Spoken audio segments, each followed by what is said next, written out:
ಎದೆನೋವು ಕಾಣಿಸಿಕೊಂಡ ಹಿನ್ನೆಲೆ ಚಿಕಿತ್ಸೆಗಾಗಿ ಆಸ್ಪತ್ರೆಗೆ ತೆರಳಿದ್ದ ವ್ಯಕ್ತಿ ಅಲ್ಲೇ ಕುಸಿದು ಬಿದ್ದು ಸಾವನ್ನಪ್ಪಿದ ಘಟನೆ ಬೆಳ್ತಂಗಡಿ ತಾಲೂಕಿನ ಇಂದಬೆಟ್ಟು ಗ್ರಾಮದ ಕಲ್ಲಾಜೆಯಲ್ಲಿ ಸೋಮವಾರ ರಾತ್ರಿ ನಡೆದಿದೆ. ಮೃತರನ್ನು ಕಲ್ಲಾಜೆ ಗಂಪದಕೋಡಿ ನಿವಾಸಿ ವಜ್ರಾಕ್ಷ ಪೂಜಾರಿ ಎಂದು ಗುರುತಿಸಲಾಗಿದೆ.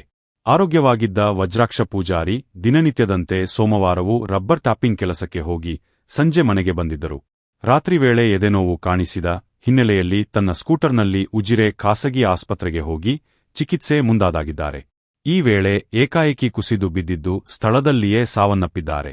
ಮೃತರು ಪತ್ನಿ ಮತ್ತು ಓರ್ವ ಪುತ್ರಿಯನ್ನು ಅಗಲಿದ್ದಾರೆ.